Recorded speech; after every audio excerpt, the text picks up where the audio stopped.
Okay, hello and welcome back everybody.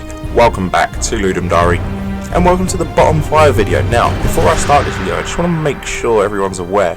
When I'm saying these are the bottom 5, these are the bottom 5 of the ones that I played. The thing you have to remember, these games were still made in 48 hours.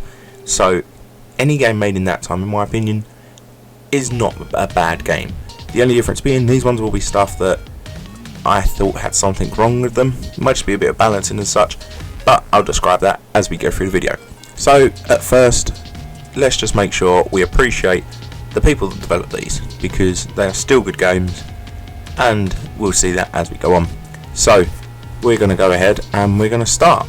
And of course, where else to start on the bottom 5? Then at number 5. Okay, so at number 5 we do have Extreme Crop Duster 82. Now, this game, while I feel like it had a very good sort of foundation as to where the game was going to go, like, I don't know, like, just the graphic style didn't really click with me.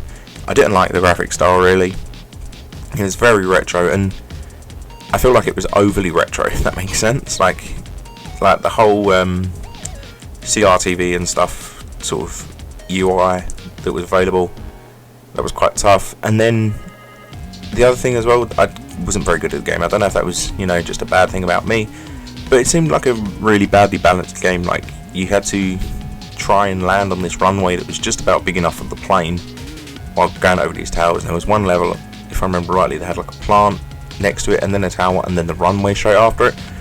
And so for me, that just kind of ruined the game. But as I say, that may just be a balancing issue, or then again, it may just be that I'm terrible. But that reached number 5, and yeah. So number 4 is Growing Hell. Now, this is one of the later games that I've done, and I don't know with this one, it was just something that, again, I felt like could have been quite good.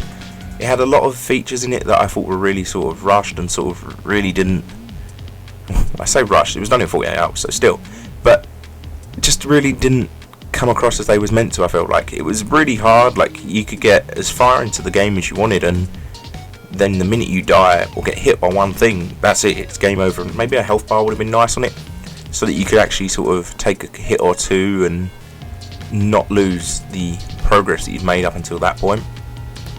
But beyond that, I feel like it had a lot of features in it, like, that didn't really make much sense. Like, the whole idea of being able to switch the gravity, I don't really see what the point of that was, to be honest with you. I didn't see how that added to the game. If anything, it made it more irritating in my eyes. But again, this could be one where I was just terrible at it, and there's maybe some people out there that were good at it that actually managed to complete the game, which, fair enough, but I couldn't. I think the furthest I got was to have the trees turn into tentacles. But yeah, the player as well, that's another thing I'm going to mention. Just the idea of the black square that gradually turned into a white square, I didn't really get that. Maybe that was meant to be some sort of stylistic choice that I didn't get, and if so, I do apologise, but that's made my number 4, I'm afraid. Okay, number 3, we do have Let's Play Simulator 2016. Now, this was a game that I played quite early on, if I'm not mistaken. Yeah, it was quite early on. And to me, I just didn't really get what was going on. Like, the screen was very static, and I'm all up for word-based games, you know, but I just didn't really get the point of what was happening, you know. Like, didn't really get how you was meant to gain subscribers and how you was meant to lose them. It just sort of give you a chance to play a game on the left-hand side, and I just didn't get how you knew whether or not that game was going to get you subscribers or lose you subscribers. And after reading, I read that it was to do with the name of the game, the company, and the person that's the head of the company or something.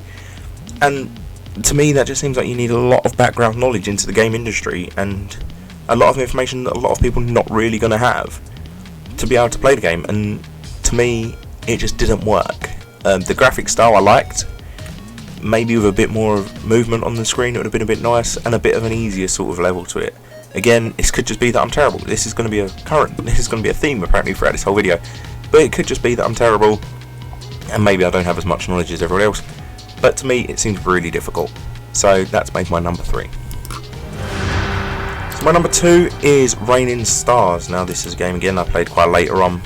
And this one with me, I think, was just its difficulty level. Like, there was no introduction sort of thing to it. You just sort of had to know what was going on, and the diamonds that was dropping, okay, but they were all dropping in different colours, and I get that you sort of have to ignore some of them just to get others and stuff like that. And then when the bullets started coming down from the whatever the monster was, it was just, they was almost unavoidable. There were certain bits where it come through, but they was almost unavoidable, and your ship just about fit through, and you was almost guaranteed to lose a life. And the only way you could gain the life back was by gathering, I think it was 2 of the no, it would have been 6 in total, because you had to gather 1 pink crystal to fill the pot, and then another one to get a little square on the left.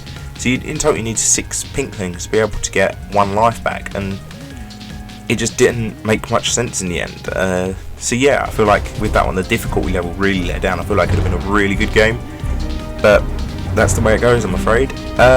So unfortunately that has made my number 2.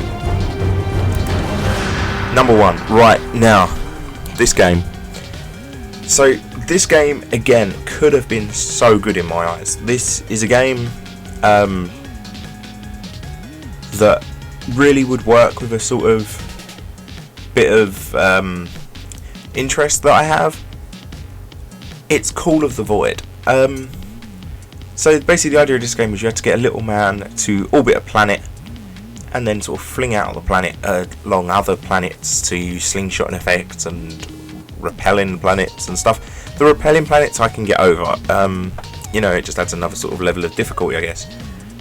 The thing that I hated with it, hated is a strong word, the thing that I didn't like with it, I apologise, was that you had gravity on the game. Like, you're meant to be in space spinning around planets, and so you're meant to have gravity there, but when you then release from a planet and you're still falling towards the bottom of the screen, that bugged me, because obviously if you're in space you should just continue at a straight line of wherever you're going, and so you shouldn't be able to fall towards the floor. So to me that really did ruin this game. It could have been so good if it had had some better mechanics sort of into it. I didn't get very far into this game, I will admit, and that was one of the main reasons, because that really did irritate me in this game. So yeah, unfortunately that did make my number 1 bottom game of Ludum Dare 34. Okay, so do you agree with my bottom 5, or do you think something else should have been in there, or one of these games shouldn't have been there? Let me know in the comments. Tomorrow we'll have my top 5 coming out as well. As I said at the beginning of the video, the fact that I've made these the bottom 5 doesn't mean they're bad games. They are all good games, because they were still all made within 48 hours, and that is a difficult task to do for anyone. So congratulations to the developers that made the games in general, just for making the games. But yeah, thank you for watching, guys. Please check out the top 5 that will be tomorrow. Please check out the games mentioned in this video still, and I will see you next time. Bye.